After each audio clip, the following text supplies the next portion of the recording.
ಯಾಕಂದ್ರೆ ಭಕ್ತಿ ಮಾಡಿದಾಗ ಜ್ಞಾನ ಮೂಡ್ಯದ ಅವಾಗ ರಾಮಾಯಣ ಬರದಾನ ಹೌದಿಲ್ಲ ಎಷ್ಟು ವಿಷಯನಿಂದ ಮುರಿದಿನ ಈ ಮುರಿದ ವಿಷಯಕ್ಕೆ ಮುಂದೆ ಏನು ಮಾತಾಡು ಅಮೋಘ ಶುದ್ಧ ಜ್ಞಾನದಿಂದ ಭಕ್ತಿ ಮಾಡಿದ ಅಂದ್ರೆ ಹೊಟ್ಟೆ ಬಿಡಂಗಿಲ್ಲ ನಿನ್ನ ಭಕ್ತಿದಿಂದ ಅಮೋಘ ಶುದ್ಧ ಪರಮಾತ್ಮನ ಭಕ್ತಿದಿಂದ ಆ ಪರಮಾತ್ಮನ ಭಕ್ತಿ ಮಾಡ್ಯಾನ್ರಿಪ್ಪ ಹೌದಿಲ್ಲ ಇವತ್ತು ನೀವೆಲ್ಲರೂ ಕೂಡ್ಕೊಂಡು ಕೊನವಾಗಿ ಗ್ರಾಮದಾಗ ಅಮೋಘ ಶುದ್ಧನ ಜಾತ್ರೆ ಮಾಡ್ಬೇಕ್ರ ಜ್ಞಾನದಿಂದ ಮಾಡಿರ ನೀವ ಇಲ್ಲ ಭಕ್ತಿ ಅಮೋಘ ಸಿದ್ಧನ ಮೇಲೆ ಅಗಾಧವಾದ ಭಕ್ತಿ ಅದ ಭಕ್ತಿ ಮೂಡಿ ಅವ್ರ ಭಾವನೆಯಾಗ ವರ್ಷಗಾವ್ ಮಲಕಾರ ಸಿದ್ಧನ ಕರೆಸಬೇಕು ಯಾವ ಸಿದ್ಧ ಪಲ್ಲಕ್ಕಿ ಕರೆಸಬೇಕು ಆ ದೇವರ ಮೇಲೆ ನಿಮಗ ಭಕ್ತಿ ಮೂಡ್ಯದ ಭಕ್ತಿ ಮೂಡ್ಯದ ತಿಳ್ಕೊಂಡ್ರೆ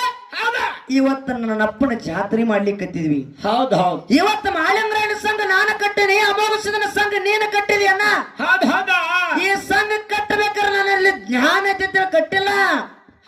ಮಾಲಿಂಗರಾಯನ ಬಗ್ಗೆ ನನಗ ಮನದಾಗ ಭಕ್ತಿ ಮೂಡ್ಯದ ಭಕ್ತಿ ಮೂಡ್ಯ ಸಂಘ ಮಾಡ್ಯದ ನಿನಗ ಅಮೋಘ ಸಿದ್ಧನ ಬಲ್ಲಿ ಭಕ್ತಿ ಮೂಡ್ಯದ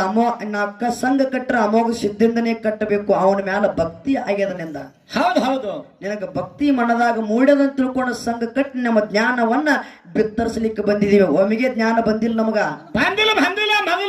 ಒಮ್ಮಿಗೆ ಜ್ಞಾನ ಬಂದಿಲ್ಲ ಯಾವಾಗ ಭಕ್ತಿ ಮಾಡುತ್ತಾ ಇವತ್ ನಾ ಪ್ರಶ್ನೆ ನೀನು ಕೇಳಿಪ್ಪ ಅಂದ್ರ ನಾ ಸ್ನಿತ ಪೆಟ್ಟಿನ ಮೇಲೆ ನೀವು ಉತ್ತರ ಹೇಳಂಗಿಲ್ಲ ನೀ ಕೇಳಿದ ಪ್ರಶ್ನೆಗೆ ನಾ ಉತ್ತರ